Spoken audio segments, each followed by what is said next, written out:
Bismillahirrahmanirrahim. Alhamdulillahirabbil alamin wa bihi nasta'in wa ala umuri dunya waddin. Wassalatu wassalamu ala sayyidil mursalin sayyidina Rasulullah Muhammad bin Abdullah wa ala alihi washabbihi man wala. Subhanaka la ilma lana illa ma 'allamtana innaka antal alimul hakim. Rabbi shrah li sadri wa yassir amri wahlul 'uqdatam min lisani yafqahu qawli wa saddid bi lisani wahdi bi qalbi bi haqqi sayyidina Muhammadin sallallahu alaihi wasallam. Amma ba'du. Alhamdulillah, hadirin yang dimuliakan oleh Allah Subhanahu wa taala. Nabi Shallallahu alaihi wasallam mengajarkan kepada kita berbagai macam sunnah yang diajarkan oleh beliau untuk kita lakukan. Mulai dari sunnah yang termudah hingga sunnah yang terberat, Nabi Shallallahu alaihi wasallam sudah ajarkan kepada kita. Dan salah satunya di antara yang diajarkan oleh Nabi Shallallahu alaihi wasallam, sunnah beliau yang sangat mudah adalah siwak.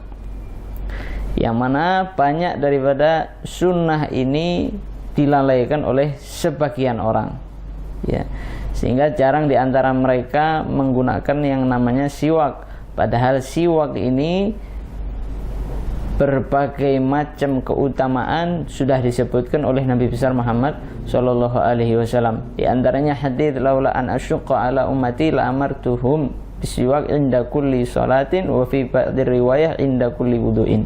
Kalau bukan karena aku khawatir memberatkan umatku, niscaya aku akan perintahkan mereka ini untuk menggunakan siwak di setiap kali melaksanakan sholat. Sebagian riwayat di setiap kali hendak mau berwudu.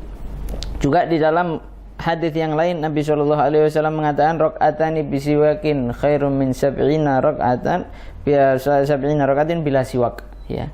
2 rakaat menggunakan siwak maka itu lebih baik daripada 70 rakaat tanpa siwak.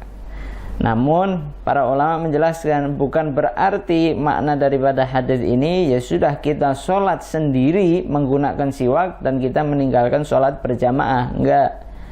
Karena di dalam sholat berjamaah juga ada hadisnya Nabi Shallallahu alaihi wasallam yang mengatakan sholatul jamaah afdalu min sholatil fardhi bi 27 darajah.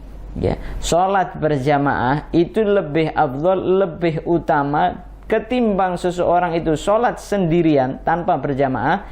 Itu bedanya 20 derajat.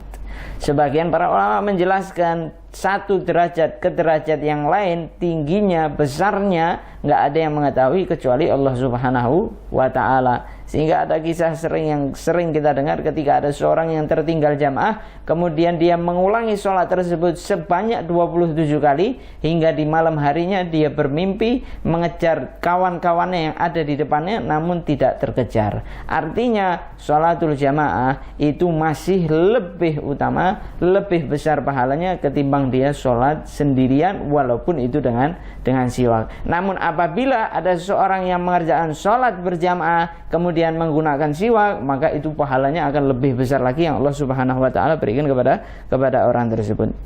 Dan keutamaan di dalam memakai siwak ada berbagai macam keutamaannya. Yang paling besar, yang paling agung adalah mengundang ridhonya Allah Subhanahu wa ta'ala. 1. Yang kedua, maskhitun lisyaiton. Yang kedua, membuat pegel syaiton, ya, membuat kesel syaiton, membuat marah syaiton.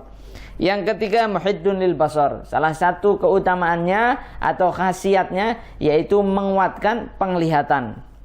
Yang ketiga, mubti'un lisyaib. Ya, kemudian dikatakan bahwasanya khasiatnya yaitu memperlambat uban. Mudha'aful ajr. Di antaranya juga dilipat gandakan oleh Allah Subhanahu wa taala pahala bagi orang yang menggunakan siwak. Murhibun lil adwi. Begitu juga keutamaannya yaitu membuat gentar para musuhnya Allah Subhanahu wa taala, membuat takut para musuhnya Allah Subhanahu wa taala, sebagaimana di dalam kisah disebutkan ketika kaum muslimin berhadapan dengan orang-orang musyrikin. Ketika itu kaum muslimin merasa ada di dalam diri mereka ada yang kurang, sehingga tidak mendapatkan kemenangan yang mudah yang Allah Subhanahu wa taala berikan. Setelah mereka meneliti diri mereka masing-masing, ternyata didapati mereka meninggalkan salah satu sunnahnya Nabi besar Muhammad SAW, yaitu berubah siwak. Akhirnya mereka memotong pohon yang ada di sampingnya, yang di dekat mereka, dia potong kecil-kecil, mereka gunakan untuk bersiwak. Ketika kaum musyrikin ini, orang-orang kufar melihat mereka, ini orang-orang muslim ini gila, pohon aja mereka tebang, mereka makan, apalagi kita. Akhirnya para musuhnya Allah Subhanahu wa taala ini kabur, sehingga kaum muslimin ketika itu mendapatkan kemenangan dari Allah Subhanahu wa taala berkat melakukan sunnahnya Nabi besar Muhammad sallallahu alaihi wasallam. Yang terakhir, mudhkirun lisyahadah indal maut. Termasuk salah satu keistimewaan orang yang gemar menggunakan siwak adalah dia mudah melafadzkan 2 kalimat syahadat ketika ajal itu tiba. Itu berbagai hanya sekelumit daripada keutamaan bersiwak.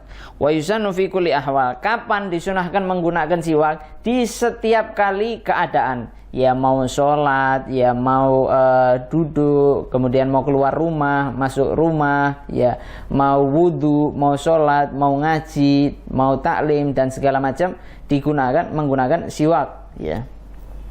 Wa asyaddu istihbaban, dikatakan oleh para ulama, dan paling ditekankannya kesunahan menggunakan siwak itu ada di 3 tempat. Yang pertama, inda taghayyuril fam, yaitu ketika bau mulut ini sudah mulai berubah, sudah mulai bau, maka disunahkan menggunakan siwak. Yang kedua, indal qiyami minan naum, yaitu ketika bangun daripada tidur. Sebagaimana Nabi Shallallahu alaihi wasallam pun melakukan seperti itu. Bangun daripada tidurnya, beliau yang pertama kali gunakan adalah siwak. Yang ketiga, indal qiyam ila shalah, ketika hendak mengerjakan daripada sholat. 3 hal ini yang sangat ditekankan di dalam menggunakan siwak itu tadi. Illa shaim, ya, terkecuali orang yang sedang berpuasa setelah tergelincirnya matahari. Walaupun di sini ada perbedaan pendapat. Ya, kenapa? Karena di dalam hadis dikatakan la khalufu famus shaim atyabu indallahi min rihil misik. Baunya orang yang berpuasa itu di sisinya Allah Subhanahu wa taala lebih wangi daripada minyak kasturi, ya, atau minyak misik. Namun Al-Imam Nawawi beliau mengatakan tidak ada kemakruhan menggunakan siwak setelah tergelincirnya matahari bagi orang yang berpuasa. Lah, ketika ada 2 pendapat, maka salafun sholeh, diantaranya Al-Habib Ali bin Hasan Al-Attas, beliau menggabungkan antara 2 pendapat ini, sehingga beliau para salafun sholihun menggunakan siwak sampai setelah sholat asar.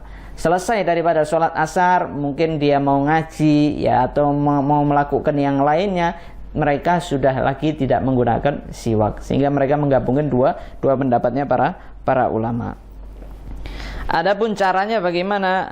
Adapun caranya untuk bersiwak atau megangnya atau menggosokkannya di dalam mulut, ada berbagai macam cara. Alhasil yang diajarkan oleh para ulama seperti ini: 3 jari kita di atas, 2 jari kita di bawah, telunjuk, jari tengah, jari manis di atas, jempol dan kelingking ada di bawah. Ya, ini cara memegangnya. Walaupun kita megang seperti ini boleh, ya, megang seperti apa boleh, cuman yang sunnah yang paling diajarkan oleh para ulama yaitu seperti ini.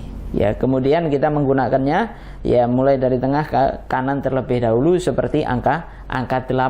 Ya, walaupun kita mau seperti ini juga boleh, sunnahnya seperti ini, tapi tidak seperti ini. Ya, tidak ke atas ke bawah. Ini termasuk yang dimakruhkan ketika bersiwak karena dikhawatirkan bisa merusak daripada gusinya. Tapi yang disunahkan adalah secara mendatar. Ya, itu adalah bagaimana sunnah-sunnah yang diajarkan oleh Nabi Shallallahu alaihi wasallam mengenai tentang tata caranya. Adapun siwaknya, alatnya, ya, di sini dijelaskan yang paling afdhal adalah kayu arok seperti ini. Kalau misalkan kita nggak punya kayu arok, maka setelah itu yaitu pelepah kurma.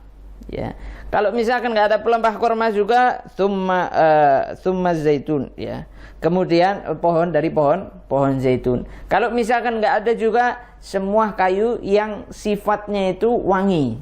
Ya, yang kayunya itu baunya ada bau wanginya.